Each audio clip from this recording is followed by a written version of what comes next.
Assalamualaikum warahmatullahi wabarakatuh. Perkenalkan, nama saya Izul Mawardi. Saya dari jurusan Bimbingan dan Konseling. Nah, di sini saya akan menjelaskan tentang Assalamualaikum warahmatullahi wabarakatuh.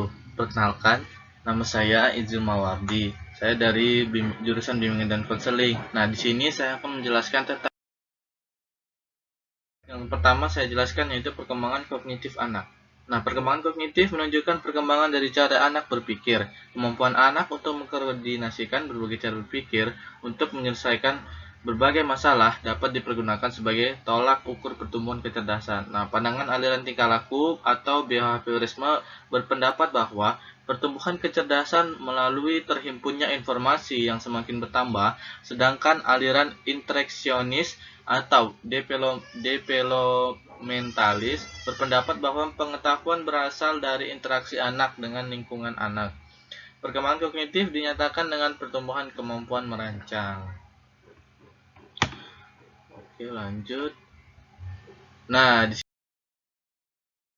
ada hakikat otak anak usia dini. Nah, daerah dan sel otak. Yang pertama itu ada daerah dan sel otak. Nah, otak ini merupakan bagian yang sangat fundamental di dalam proses berpikir manusia, baik dalam memahami sesuatu maupun untuk mendapatkan pengetahuan baru. Selain itu, otak merupakan pusat berpikir, perilaku, dan emosi manusia yang mencerminkan seluruh dirinya atau selfhood, kebudayaan, kejiwaan, serta bahasa dan ingatan.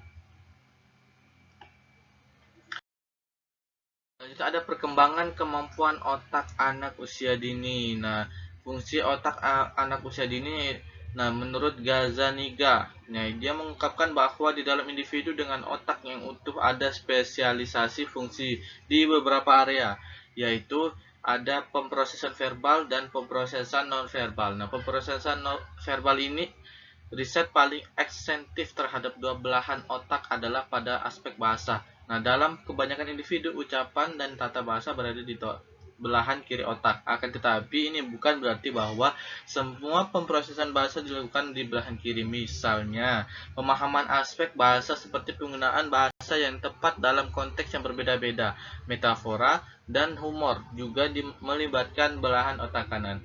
Selanjutnya ada pemrosesan nonverbal. Nah, di sini pemrosesan nonverbal itu belahan kanan biasanya lebih dominan dalam pemrosesan informasi nonverbal seperti persepsi ruang atau spesial, pengenalan visual dan emosi. Misalnya, bagi kebanyakan orang, belahan otak kanan bekerja terutama saat mereka memproses informasi tentang wajah seseorang. Selanjutnya bahasa anak usia dini. Nah, kemampuan setiap orang dalam berbahasa berbeda-beda. Ada yang berkualitas baik dan yang rendah.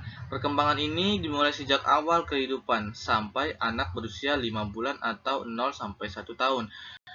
Seorang anak akan mengoceh seperti orang yang sedang berbicara dengan rangkaian suara yang teratur, walaupun suara dikeluarkan ketika berusia 2 bulan. Di sini terjadi penerimaan percakapan dan diskriminasi suara percakapan. Nah, ocehan dimulai untuk menyusun dasar bahasa.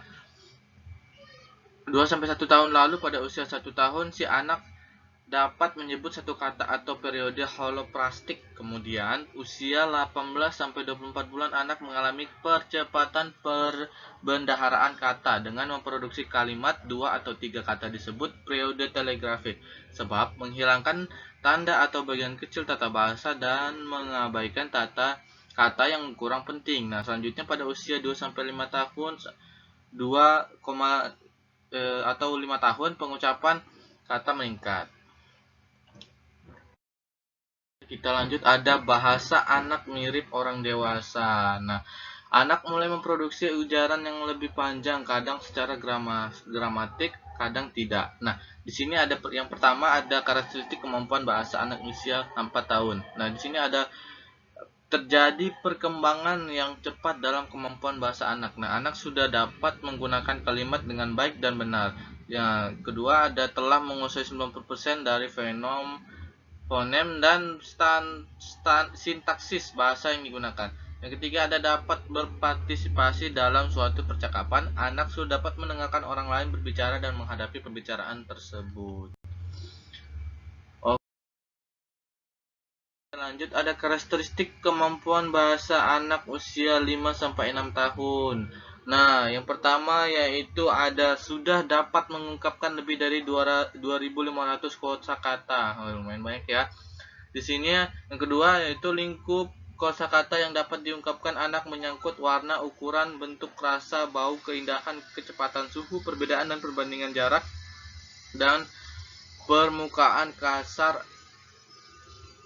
Oke, yang ketiga yaitu anak usia 5-6 tahun dapat melakukan peran pendengaran yang baik. Nah, yang keempat dapat berpartisipasi dalam suatu percakapan. Anak sudah dapat mendengarkan orang lain berbicara dan menanggapi pembicaraan tersebut.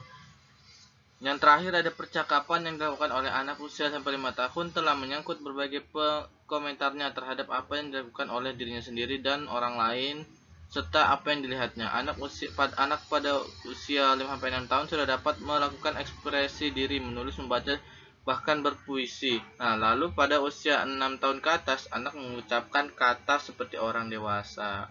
Jadi di sini sangat terlihat perbedaannya dari per tahun. Nah, itu saja yang bisa saya jelaskan dari perkembangan kognitif anak dan bahasa.